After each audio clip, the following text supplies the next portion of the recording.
दोस्तों, आज हम एक्सप्लेन करने वाले हैं हाल ही में आई मूवी फैमिली स्टार को, जिसमें विजय देवरकोंडा और मल्लाल ठाकुर लीड रोल में है।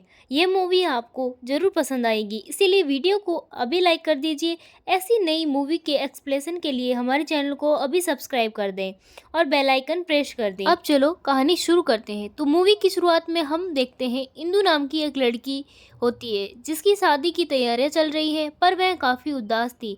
उसे उदास बैठा देखकर एक लेडी मजाक में कहती है कि ऐसा कौन से एग्जाम में फेल हो गई हो जो ऐसे मौके पर भी उदास हो। जिस पर इंदु कहती है कि मैं जिंदगी एग्जाम में। तब वह अपनी कहानी बताना शुरू करती है और सीन पास्ट में जाता है, जहां हम गोवर्धन नाम की एक लड़की को देखते हैं जो कि एक मिडिल क्लास फैमिली से आता है और उसी ने अपने घर की सारी जिम्मेदारियां संभाल रखी थी। गोवर्धन के दो बड़े भाई थे, जिसमें से एक बड़ा भाई हमेशा शराब के नशे में डूबा रहता और दूसरा बिजनेस ट्राई करता रहता, पर वो भी सफल नहीं हो पाता। इन दोनों भाइयों के बीवी बच्चे सब हैं और इन सब का खर्चा गोवर्धन ही उठाता है। साथ ही गोवर्धन के पापा इस दुनिया में नहीं है, पर उनकी माँ उनके साथ ही रहती है। अब गोवर्धन अपनी भाभी के साथ मिलकर नाश्ता बनवा रहा था, तभी देखता है कि उसकी बड़ी भाभी अपने बेटे को मार रही है क्योंकि वह स्कूल के नए शूज मांग रहा था।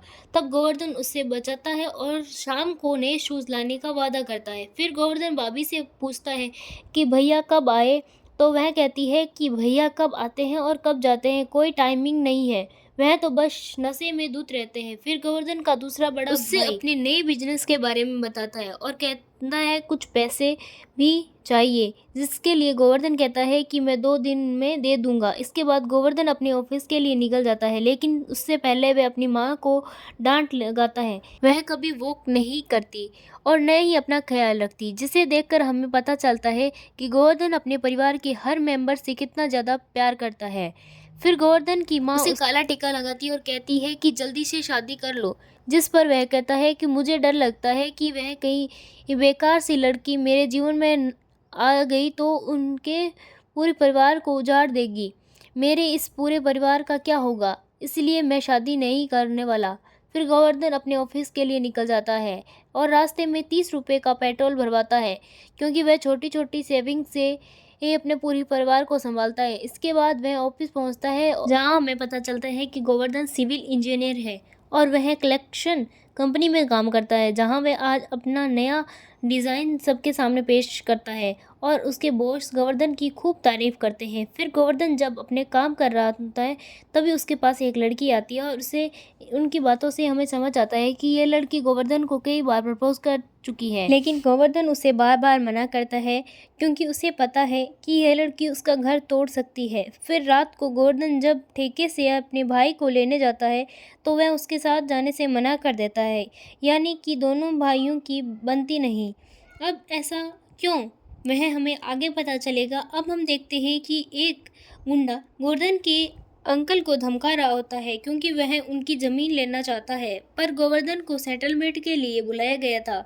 वहां गोवर्धन आकर पहले तो आराम से बात करता है, पर गुंडे के धमकाते ही गोवर्धन उनके पूरे एरिया को तोड़ने लगता है और जो भी बीच में आता वह उन्हें मारता जाता। इसको देखकर गुंडे वहां से चुपचाप चला जाता है और वह जमीन बचाने के लिए गोवर्धन को 50,000 रुपये मिलते हैं। फिर रात को अब जब गोवर्धन छोटी सी बोतल में शराब भरकर छत पर जा रहा होता है ताकि वे आराम से पी पाए, तब उसकी माँ कहती है कि ऊपर वाला कमरा तो हमने रेंट पर दे दिया। असल में उस कमरे में गोवर्धन ही चिल करता था।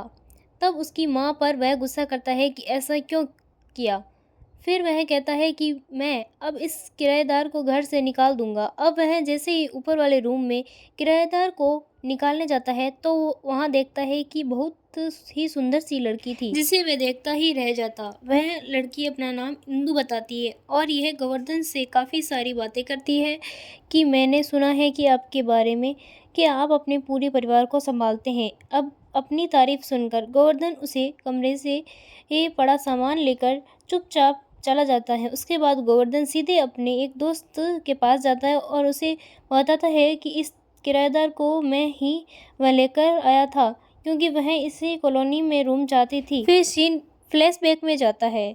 वह रूम मांग रही थी तो उसके दोस्त इंदु से कहता है कि गोवर्धन का रूम खाली है, पर तुम्हें बड़ी फैमिली से प्रॉब्लम होगी। जिस पर इंदु ने उसे कहा कि कोई भी सिंगल रूम चाहिए, उसे कोई दिक्कत नहीं। फिर वह दोस्त गोवर्धन से कहता है कि मुझे लगता है कि ये लड़की तुझ पर नज़र रख रही है, क्योंकि सोसाइटी में और भी तो घर खाली थे, पर वह तो सिर्फ तेरे घर ही रहने के लिए मान गई। जिस पर गोवर्धन कहता है कि मुझे छेड़ मत। अब जब गोवर्धन घर आता है तो घर के सारे बच्चे बिरयानी खाने के लिए रो रहे थे। जिस पर उसकी माँ बताती है कि उस किराएदार ने ऑर्डर किया था, बिरयानी मंगाई और अब इन्हें भी वही खानी है। गोवर्धन कहता है कि पिछले हफ्ते ही तो मैंने खिलाई थी, अब अगले हफ्ते खिलाऊंगा। तभी वहाँ पर आइसक्रीम वाला आता है जो इंदु ने ही मंगाई थी और उसे बच्चे देखकर फिर से रोने लगते हैं। अब अगले दिन फिर से इंदु ने कुछ ऑर्डर किया और बच्चे उसे देखकर भी रोने लगते हैं कि हमें यही खाना है।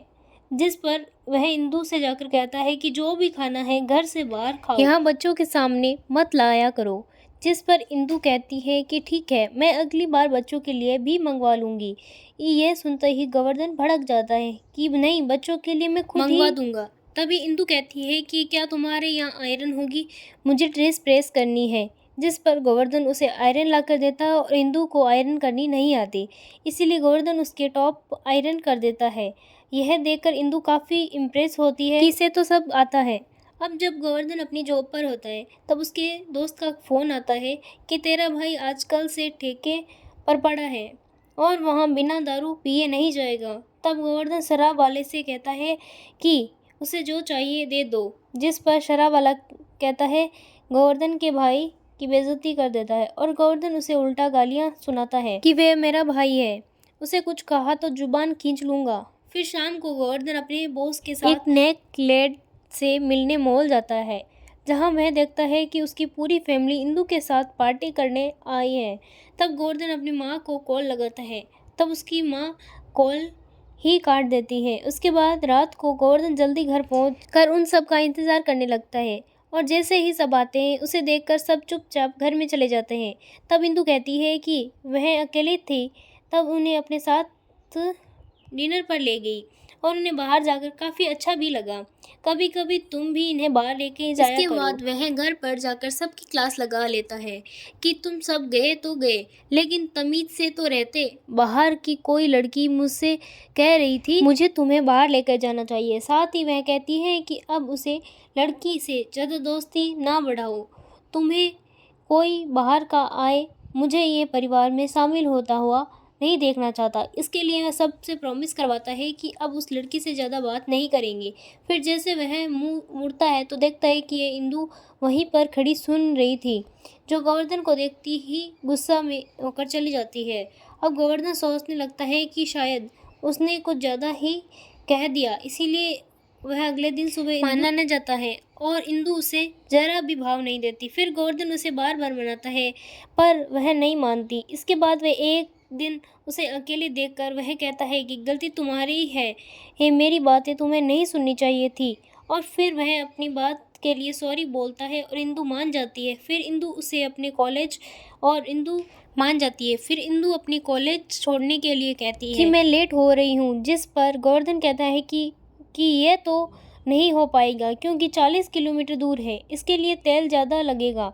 तब इंदु कहती है कि मैं तेल डलवा दूंगी। फिर जाकर पहले पेट्रोल डलवाते हैं और फिर गोवर्धन इंदु को कॉलेज छोड़ता है। अब ऐसे ही करके रोज़ मिलते जुलते लगते और उनकी करीबियाँ बढ़ती जाती। गोवर्धन इंदु को अपने ऑफिस पर लेके जाता है, जहाँ वह लड़की इंदु को देखकर जलने लगती है, जिस पर गोवर्धन को प्रपोज किया था। अब ऐसे ही कुछ टाइम बीतता है और इंदु अब उनके परिवार का हिस्सा बन जाती है। फिर एक दिन उसके घर एक आदमी घुस आता है और वह उन्हें बताता है कि तुम्हारे बड़े भाई ने हमसे 8 लाख रुपए लिए थे।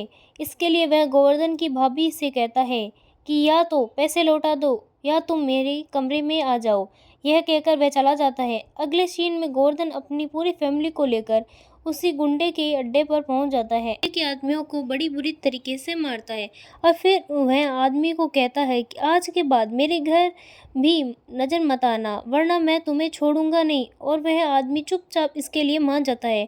अब रात को गोवर्धन का बड़ा भाई जब घर आता है तो गोवर्धन उसे कहता है कि आखिर तेरी प्रॉब्लम क्या है? जो बात है आज ही क्लियर कर ले, अपने आप को बर्बाद मत कर।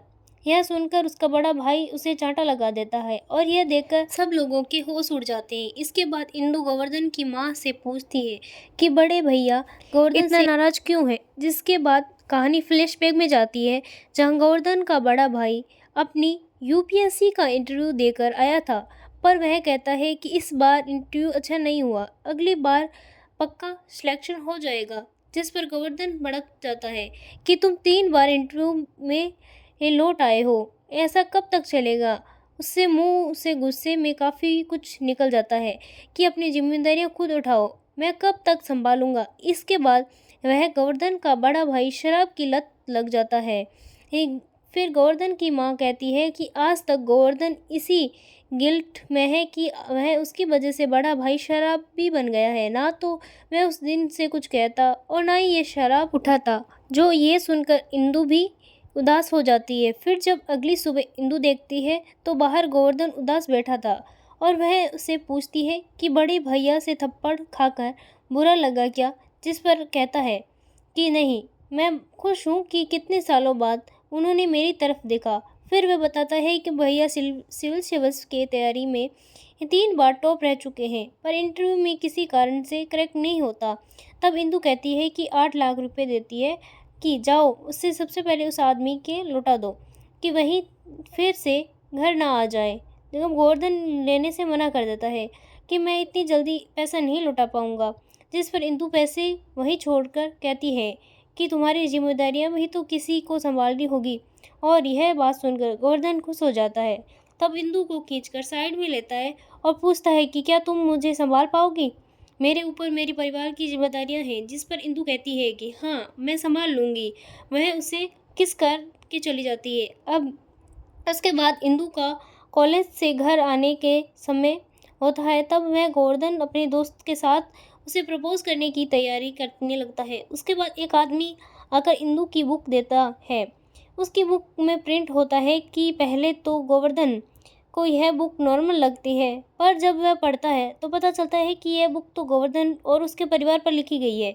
और यह सुनकर गोवर्धन को काफ़ी गुस्सा आता है। गोवर्धन सीधे इंदु के कॉलेज जाता है, जहां उनकी टीचर की बातों से पता चलता है कि इंदु मिडिल क्लास फैमिली के ऊपर थीम्स लिखती है। इससे अपने गोवर्धन का घर रेंट पर लिया था। अब वह पर गोवर्धन इंदु पर भड़क जाता है कि तुमने ऐसा कैसे कर सकती हो, तुमने हमारी फैमिली के बारे में पूरी किताब छाप दी और अब कुछ दिन आकर हमें जज भी कर लिया। एक एक पेज पढ़ता है जिसमें लिखा होता है कि गोवर्धन एक पुरानी गाड़ी चलाता है और बहुत ही नॉर्मल ज़िंदगी जीता है। तब गौतम पूरी किताब ही फाड़ कर फेंक देता है। इसके बाद गोवर्धन गुस्से में आकर ऑफिस आता है और वह कुछ सोचने लगता है कि वह सीधे एक बड़े बिजनेसमैन से जाकर मिलता है और उनकी बातों से हमें पता चलता है कि इन्हें गोवर्धन ग्रेजुएशन पूरी होते ही बड़ी जॉब ऑफर की थी, पर उसने गोवर्धन ने अपनी फैमिली से दूर जाना नहीं चाहा, इसीलिए वह अपने परिवार के साथ ही रहने के लिए गोवर्धन ने ही मना कर दिया और वह छोटी सी जॉब करने लगा। लेकिन अब वह अमीर बनने के लिए गोवर्धन उसी बिजनेसमैन को कहता है कि सर आप मुझे कहीं भी भेज दीजिए, मुझे अच्छा जॉब करना चाहता हूँ। इसीलिए वह मान जाता है कि गोवर्धन कहता है कि सर मेरी एक शर्त है, मुझे 6 महीने की एडवांस सैलरी चाहिए। और गोवर्धन की काबिलियत पर विश्वास करके वह उसे मान भी जाता है। जिसके बाद गोवर्धन सबसे पहले अपने लिए एक नया आईफोन लेता है और सीधे इंदु को वीडियो कॉल करके दिखाता है कि ये मेरा नया आईफोन। इसके बाद वह नई बाइक लेता है और उसे भी इंदु को कॉल करके दिखाता है। ऐसा करके उसने सारी एडवांस सैलरी से हर चीज़ खरीद ली जो इंदु ने बुक में लिखी थी कि वो इसके फैमिली के पास नहीं है। और इन सब से वह इंदु को वीडियो कॉल करके दिखाता और बताता कि ये मेरे पास सब कुछ है। फिर जब वह अपनी नई जॉब पर जाता है, पूरा ऑफिस भी इंदु को जलाने के लिए वीडियो कॉल पर दिखाता है और जैसे ही इंदु कुछ बोलती वह फ़ोन काट देता।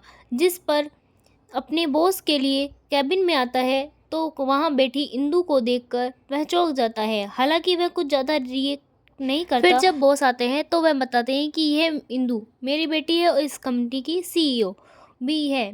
तब जाकर गोवर्धन के पैरों से नीचे ज़मीन खिसक जाती है। इसके बाद वह रात को अपने दोस्त से ये कहता है कि मैं इस इंदू के साथ काम नहीं कर सकता, मुझे उन्हें पैसे चुकाने होंगे। तब उस पर उनकी कंपनी से फ़ोन आता है कि आपको यूएस से जाना होगा नए प्रोजेक्ट के लिए। यह सुनकर गोवर्धन खुश हो जाता है कि चलो अब बार बार इंदू को नहीं देखना पड़ेगा। फिर अगले दिन ही गोवर्धन के लिए निकल जाता है। तब वहाँ एयरपोर्ट पर इंदू भी आ जाती है और पता चलता है कि ये भी गोवर्धन के साथ जाएगी। ये कंपनी के आदमी को फ़ोन करता है और कहता है कि इंदू मेरे साथ क्यों जा रही है, जिस पर वह आदमी कहता है कि यह तो प्रोजेक्ट की हेड है और यह कंपनी की सीईओ है। तब गोवर्धन कहता है कि चाहे कुछ भी हो, इससे मेरी सीट अलग रखना, जिस पर वह आदमी कहता है कि वो तो अलग है, तुम इकोनॉमिक क्लास में जाओगे और उसे बिजनेस क्लास फिक्स है। ये सुनते ही गोवर्धन को बहुत गुस्सा आता है और वह कहता है कि अगर मुझे भी बिजनेस क्लास में नहीं भेजा तो मैं नहीं जाऊंगा। तो वह आदमी हार कर उसका टिकट बिजनेस क्लास में करवाता है। उसके बाद अब यह लोग यूएसए पहुंच जाते हैं, जहां इंदू को लग्जरी कार लेने आती है। और जैसे ही गोवर्धन उस कार में बैठता है, समर्थ नाम का आदमी आकर कहता है कि वो कार तो मालिक के लिए है, नौकरों के लिए सिर्फ यही। वह उसे अपनी कार में बैठाकर मोटल में ले जाता है, जो कि गोवर्धन को पसंद नहीं आता। फिर वह पूछता है कि इंदू कहाँ ठहरी है। तब पता चलता है कि वह तो बड़े मेंस में है और वह फिर गोवर्धन इंदू से पूछता ही रहता है। अब अगले दिन यह सब अपने नए ऑफिस जाते हैं, जहाँ से अब काम शुरू था।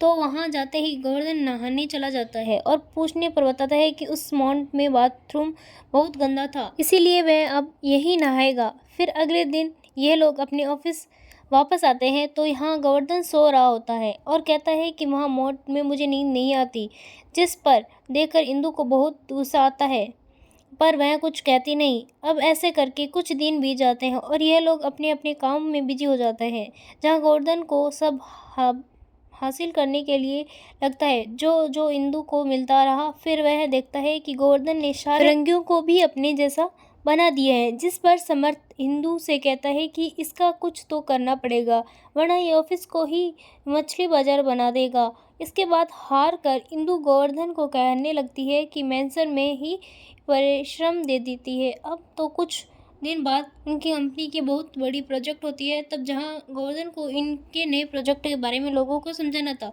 तब गोवर्धन स्टेज पर जाते ही अपनी बातों से सबका दिल जीत लेता है और गोवर्धन की खूब तारीफ होती है। फिर अगले दिन ही जब इंदू अपने काम कर रही थी, तब उसके पास जाकर एक लड़का मिलने आता है, जो उनके प्रोजेक्ट के बारे में पूछ रहा होता है। तब वह बातों बातों में इंदू की पूरी वीडियो रिकॉर्ड कर लेता है। इसके बाद जब वो वहाँ से जा रहा होता है, तब उसके सामने गोवर्धन आता है, जो उस लड़की को मारने लगता है और पूछने पर वह कहता है कि वीडियो दिखा, यह तूने क्यों बनाया। इंदू को लगता है कि यह तो मेरे लिए लड़ रहा था। तब वह चला जाता है कि और पता चलता है कि इंदू वाली वीडियो में वह भी आ गया था, इसी वजह से उसने मारा था। मेरी वीडियो कहीं भी नहीं आनी चाहिए। फिर रात को जब सब काम कर रहे थे, तब समर्थ इंदू से कहता है कि गोवर्धन कुछ तो अलग है, लड़ाई उसने आपके लिए ही की थी, पर बात घुमा रहा है, जिस पर इंदू कह देती है कि ऐसे ही है। अब जब ये लोग अपने रूम में पर होते हैं, तो गोवर्धन सैलरी का मैसेज आता है और जिसमें पता चलता है कि उसकी केवल 30,000 रुपये ही सैलरी आई, जिस पर गोवर्धन अपने सर को फ़ोन करता है कि सर मेरी सैलरी 3 लाख थी, तो 30,000 क्यों आई है। आदमी कहता है कि तुम्हें ही तो बिजनेस क्लास में यूएसए जाना था, इसीलिए तुम्हारी सैलरी से ही तुम्हारी टिकट करवा दी थी। अब यह जानकर गोवर्धन होश उड़ जाते हैं, क्योंकि उसे बच्चों की फीस से लेकर बाइक की ईएमआई तक देनी थी, इसीलिए वह समर्थ से पैसे उधार मांगता है। पर समर्थ कहता है कि मेरे पास तो कुछ भी नहीं है, पर इंदू मैडम आपकी सैलरी का इंतजाम कर सकती है। लेकिन गोवर्धन इंदू की बात नहीं करता। उसके बाद समर्थ से पूछता है कि ऐसा कोई काम हो जो पार्ट टाइम किया जा सके, जिस पर मेरी इनकम हो सके। समर्थ उसी रात उसे प्रोस्टिट्यूट बनाकर लड़कियों के सामने ले जाता है और उनके नाम पर पैसे भी ले लेता है, जिसके बाद वह सारी लड़कियां उसे घेर लेती है। पर वह गोवर्धन की हालत ख़राब हो जाती है और वह भागकर घूमती हुई इंदू के पास जाता है और लड़कियों से कहता है कि मैं इसका बॉयफ्रेंड हूँ, इसीलिए आपके साथ कुछ भी नहीं कर सकता। तब उसे बचाने के लिए इंदू भी कहती है कि हाँ, ये मेरा बॉयफ्रेंड है। हालांकि वह गोवर्धन को कहती है कि मेरी कंपनी का नाम बर्बाद मत करो। अब अगले दिन गोवर्धन पर उसके भाई का फ़ोन आता है कि तुमने 3 लाख रुपए भिजवाए हैं क्या। तो गोवर्धन समझ जाता है कि ये इंदू ने ही किया है। फिर समर्थ भी कहता है कि इंदु मैम ने कहा है कि तुम्हें पैसों की दिक्कत नहीं होनी चाहिए, वरना तुम मन लगाकर काम नहीं कर पाओगे। अभी यह सब सुनते ही गोवर्धन सीधे इंदु के पास आ जाता है, उससे थैंक यू कहता है, जिससे इंदु भी खुश हो जाती है इसने कि बात तो की। फिर ये दोनों नॉर्मल होकर अपने अपने काम में बिजी हो जाते हैं और फिर धीरे धीरे इन दोनों की दोस्ती बढ़ोतरी हो जाती है। हालांकि हम देख पाते हैं कि इंदु गोवर्धन को आज भी चाहती है, साथ ही गोवर्धन अपनी फैमिली से भी इंदु की बात करवाता है और कुछ अच्छा चलने लगता है। फिर कुछ दिनों बाद प्रोजेक्ट खत्म हो जाता है, तब इंदु के पापा उसके लॉन्च के लिए आते हैं और लॉन्च पार्टी उसके प्रोजेक्ट का सारा क्रेडिट इंदु को दे देते हैं, जिसमें सबसे ज़्यादा मेहनत गोवर्धन की लगी थी, पर वह कुछ नहीं कहता। अब प्रेजेंट में एक लेडी पूछती है कि तो फिर आपके सब सही हो गया था तो प्रॉब्लम कहाँ आई, जिस पर इंदु बताती है कि वेडिंग फंक्शन में और सीन फ्लैश में बेक जाता। कलीग की शादी में इंदु और गोवर्धन दोनों गए हुए थे, तब वहाँ एक लेडी मिलती है जो गोवर्धन से कहती है कि तुम उस लड़की से प्यार करते हो क्या, जिस पर गोवर्धन कहता है कि हाँ करता था, पर एक बार धोखा देने वाले से कभी प्यार नहीं कर पाऊंगा। और यह सब पीछे खड़ी इंदु सुन रही थी, जिसको अब तक यही लग रहा था कि गोवर्धन ने उसे माफ कर दिया। अब उनकी लव स्टोरी शुरू हो जाएगी। इसके बाद इंदु ने गोवर्धन से दूरी बना ली। हालांकि गोवर्धन ने तो उसे दोस्त की नज़र से देखा था, फिर भी वह एक दिन गोवर्धन इंदु से पूछता है कि आखिर में तुमने आजकल मुझसे बात करना बंद क्यों कर दिया है, जिस पर इंदु कहती है कि सिर्फ तुम्हें अपनी फैमिली के बारे में सोचते हो, जब मैं फैमिली बनने आई तुम मुझसे भूल ही गए। फिर वह अब कहती है कि हमारी बहस किस झूठी नहीं थी। अपने दिल की सारी बात कहकर वह चली जाती है, जहाँ पर वह अपने अपने घर पहुँच जाते हैं और कहानी प्रेजेंट में आती है, जहाँ गोवर्धन सीधे अपनी कंपनी के मालिक के पास जाकर मिलता है और धन्यवाद कहता है कि आपने मुझ पर भरोसा किया। फिर जब गोवर्धन वहाँ से जाने लगा तो उसके बॉस ने कहा कि मुझे तुम्हारे और इंदु के बारे में सब पता चल गया कि उसने तुम पर किताब लिखी, तुम उससे नाराज हो गए। उसके बाद वो बताते हैं कि इंदु उस किताब में तुम्हारे बारे में काफ़ी सारी अच्छी चीज़ें लिखती थी। तुम एक मिडिल क्लास लड़के नहीं बल्कि सुपर ह्यूमन हो, जो उस परिवार के जान थी। साथ ही उसने लिखा था कि आज के ज़माने में जिम्मेदारियों से भागते हैं, लेकिन तुमने तो उससे संभाला। 25 साल के होकर भी तुमने अपने सपनों से ज़्यादा अपने परिवार को सोचा। एक लड़की को उससे ज़्यादा और क्या चाहिए होगा। अब ये सुनकर गोवर्धन के होश उड़ जाते हैं कि मैंने तो उसके बिल्कुल ही उससे रिश्ता तोड़ दिया। तब गोवर्धन इंदु को फ़ोन मिलाता है, लेकिन उसका फ़ोन नहीं लगता, जिस पर उसके बॉस पिछले दिनों में क्या हुआ वो सब बताते हैं और सीन फ्लैशबैक में जाता है। असल में इंदु के पापा पास एक बड़ा मंत्री आया, जिसने कहा मेरे बाद मेरी पार्टी का लीडर बनकर चुनाव में खड़ा होने वाला था, लेकिन उसने मुझसे कहा कि मैं एक बार यूएसए घूमना चाहता हूँ, क्योंकि इलेक्शन के बाद बिजी हो जाऊँगा। तो मैं तुम्हारी बेटी पसंद आ गई, लेकिन एक लड़के से लड़ाई के बाद मेरे पोते का भयानक एक्सीडेंट हो गया। वह अब चल फिर नहीं सकता, इसीलिए वह नेता कहता है कि अब तुम्हारी बेटी से शादी करना अपाहिज पोते की करवाऊंगा, ताकि वह अच्छे से ख्याल रख सके। अगर ऐसा नहीं करोगे तो मैं तेरे परिवार को उजाड़ दूंगा। जिस पर डर कर इंदु अब उसी पोते से शादी करने जा रही है। यह सुनते ही गोवर्धन अपनी माँ को लेकर सीधे उस नेता के घर पहुंच जाता है, जहां इंदु थी। वह अपनी किताब बंटवाता लगता है, जिसके बाद वह इंदु को बुलाता है और उन्हें बुलाकर लिखने के लिए थैंक यू कहता है, पर इंदु तो तभी नाराज़ थी। उस समय वहाँ पर नेता अपने आदमियों से साथ आता है और वहाँ से गोवर्धन को मारने लगता है। पहले तो गोवर्धन पिटाई खाता है, पर जब इंदु उसका नाम लेती है तो वह फुल फॉर्म में आकर सबसे भिड़ जाता है और बहुत सारे लोगों को मारता है। पर नेता के गुंडे तो आते ही जाते रहते, पर सीधा वह नेता पर वार करता है और उसे मारने की धमकी देने लगता है। हालांकि गोवर्धन कहता है कि तुम चाहते हो ना कि तुम्हारे पोते का कोई ख्याल रखे, तो मैं गारंटी लेता हूँ कि इंदु नहीं, मैं खुद तुम्हारे पोते का ख्याल रखूंगा, लेकिन इंदु से शादी मैं ही करूंगा। इसके बाद वह नेता भी गोवर्धन की बातों से पिघल जाता है और फिर गोवर्धन और इंदु की धूमधाम से शादी होती है। यहीं पर ये मूवी खत्म होती है। दोस्तों, आपको ये मूवी कैसी लगी हमें कमेंट करके ज़रूर बताना। और अगर आपको ये छोटा सा रिव्यू दूँ तो ये मूवी बहुत ही होलसम थी, जो कि आपको बात बात पर हंसाएगी और अपनी फैमिली की अहमियत भी समझाएगी। बाकी आपको अगला एक्सप्लेनर कौन सी मूवी का चाहिए हमें कमेंट करके ज़रूर बताइए।